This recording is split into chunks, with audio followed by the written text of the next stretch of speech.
Hey there folks, how you doing today? Hope all is going well for you. We have a special two-pack for you here today. For starters, I had put a thing up right there asking if anybody wanted to watch me can some meat yesterday. I worked at that all day long, and maybe that's a little bit dramatic. I started with it first thing in the morning and was wiping jars down last night. I did get some other things done throughout the day, but it is a time-consuming thing. So why do it? What benefit would there be to be able to put 10, 20, 30, 100 pounds of meat away in jars on a shelf that's shelf stable for years without electricity, without refrigeration? What benefit could there be to that? I don't know.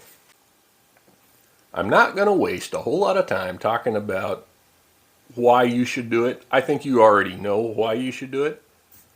This is just a real brief overview of some of the stuff you have to do to do it. This is not a tutorial. It's just sharing with you because I like sharing with you.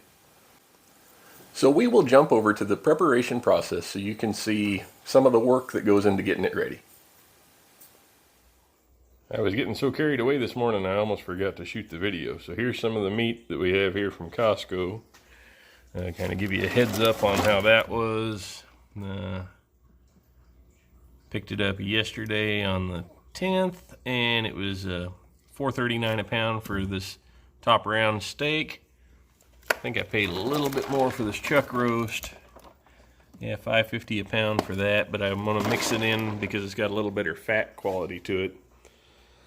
So we're just kind of carving these up into cubes about 1.5 inches or so, stew meat cubes. And I'm going to braise it and then get it into that pressure canner outside on the burner. So the plan for today is to use this very large cast iron pan to braise the meat. While the meat's braising, I've got these hot jars going in some vinegar water here in the canner on the stove. I'm not going to pressure can these on the stove. It's going to happen outside because the jiggling of the pressure cooker will break this ceramic top on this thing.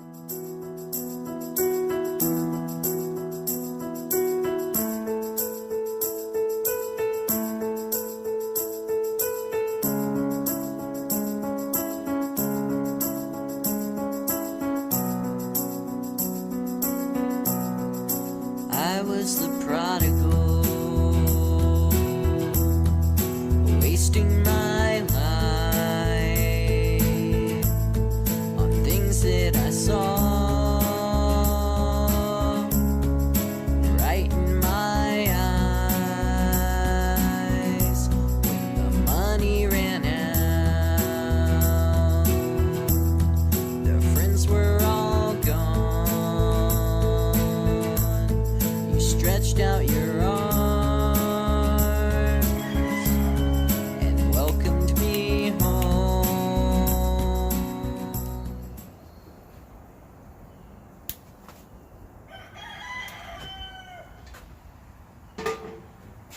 I was the one caught in my shame while everyone near me was ready to blame. They wanted to stone me, but you took a stand when you bent down in mercy and drew a line in the sand.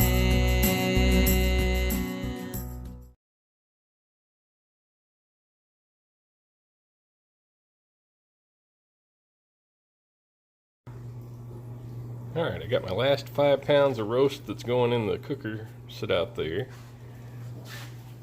Got my jars hot. That water is just below the boiling point there.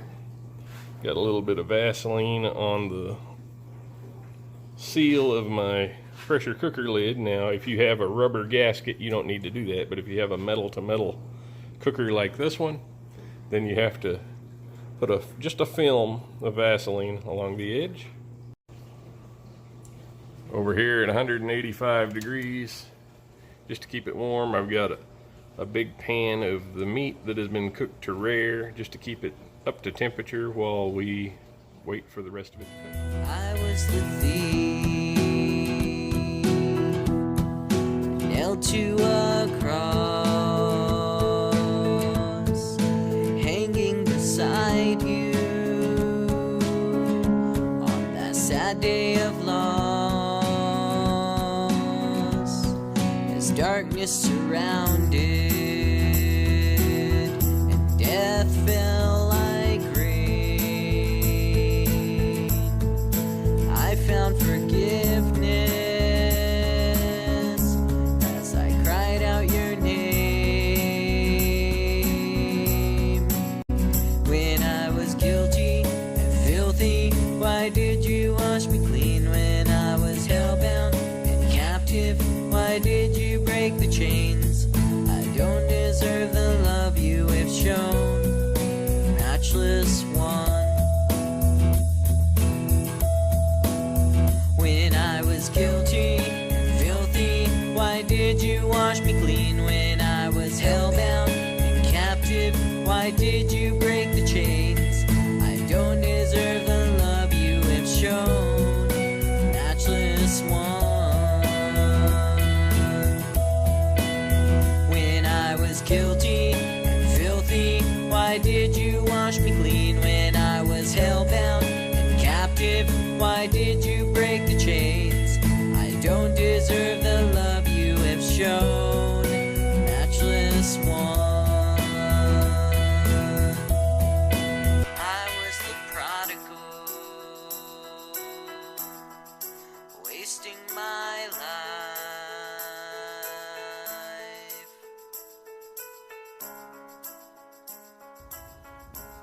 Okay, so our water's too hot to touch. We've got just about as much water in this thing as we can get. You'll notice here that we have just enough clearance for the seal of the lid to go on there.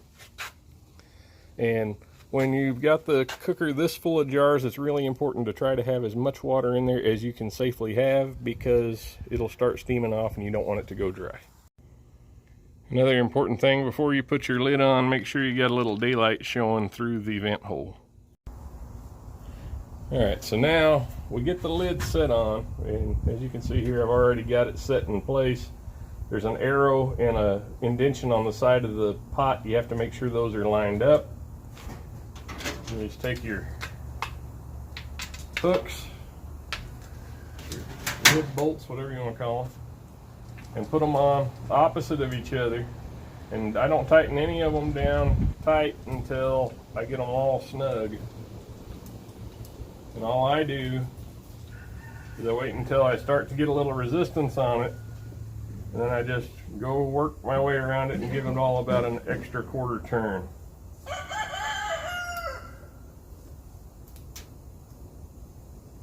So tight, but not too tight.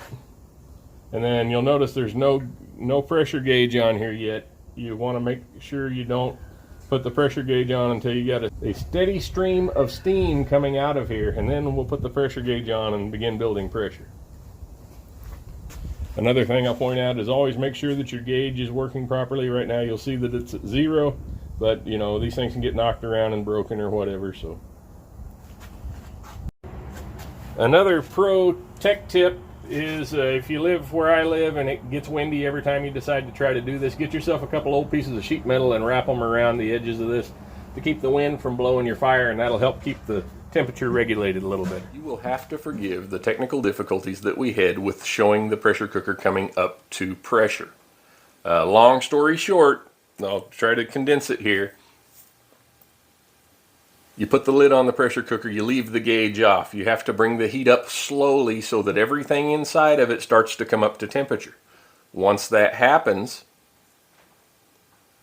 you'll start to see steam come out of the top, out of the little outlet where the gauge goes. You have to wait until you have a steady stream of steam, kind of like a tea kettle coming out of that, so that you know that the air has been purged from inside of the pressure cooker.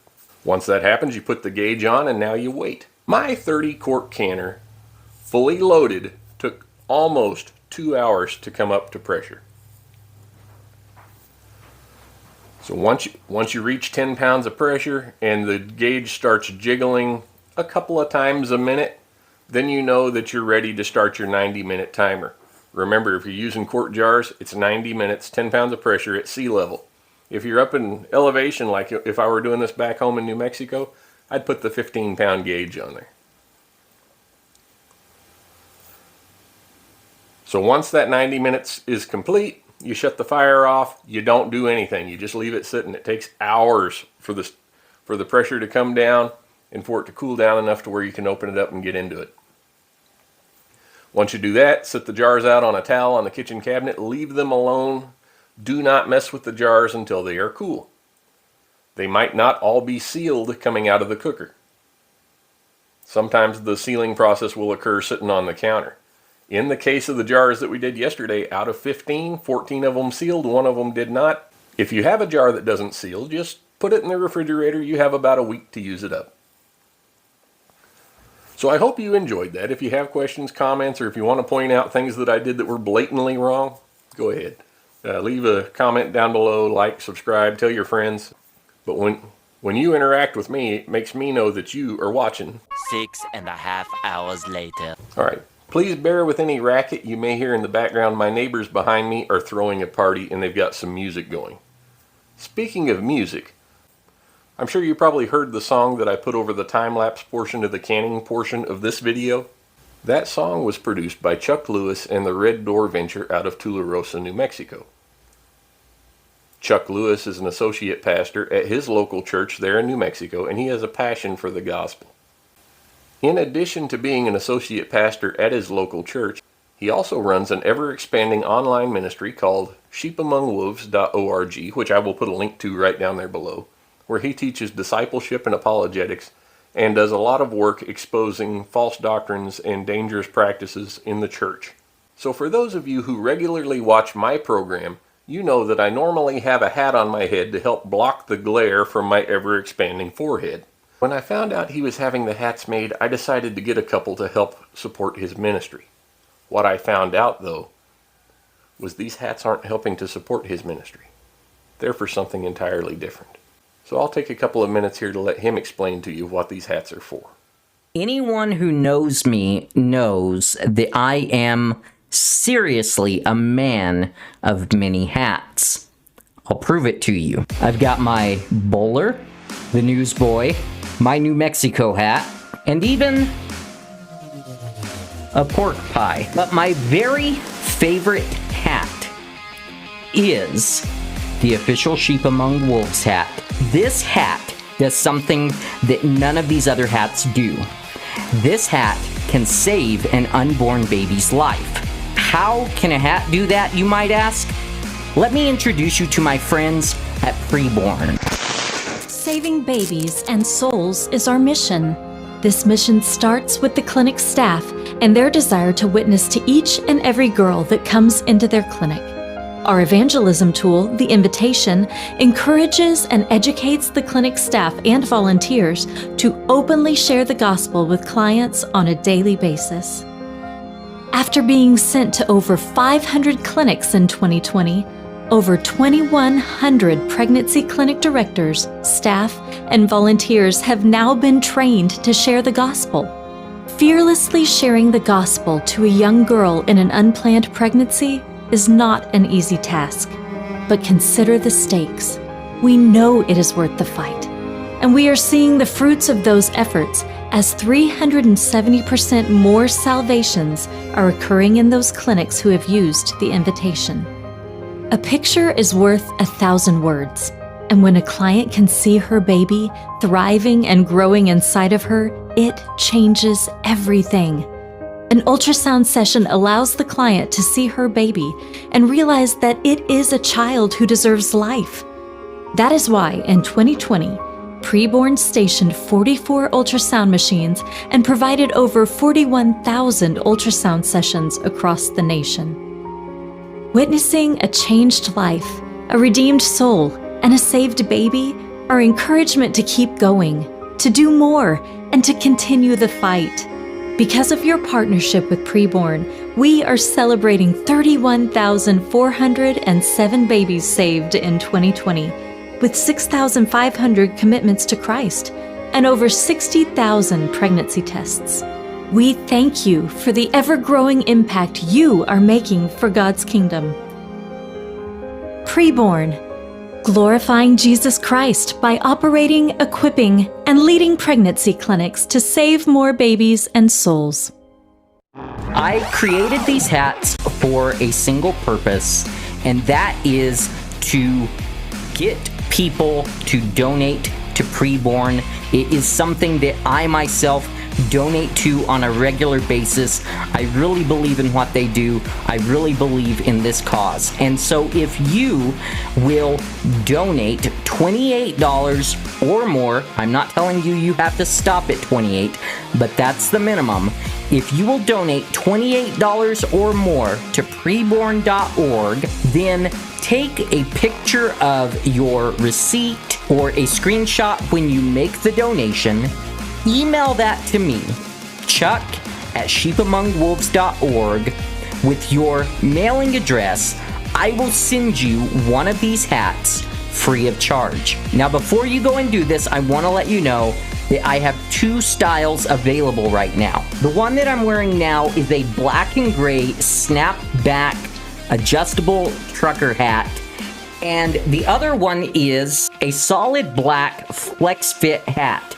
Now this one goes up to about a size 7.5, so if your head is larger than that, then you might want to get the snapback. But let me know which one of these hats you want, and I will send you one of these hats.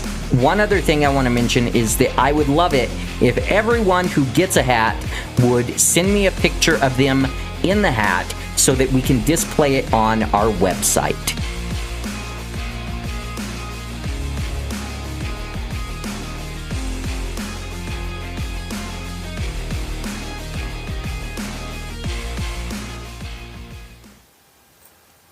There's no way I could have said it better than that. As he mentioned before, they're available in both the Richardson 112s, which is my favorite style of hat, as well as these flex fit hats. So you may be wondering why I'm not wearing the Richardson 112? Well, you can ask her. The difference between the two is the Richardson has the little adjustable spot on the back, and she can put her ponytail through the hole. This one doesn't have that. I would have rather had the other one, but she looks better in it than I do. Well, anyway, I won't take any more of your time. Thank you. Take care. God bless.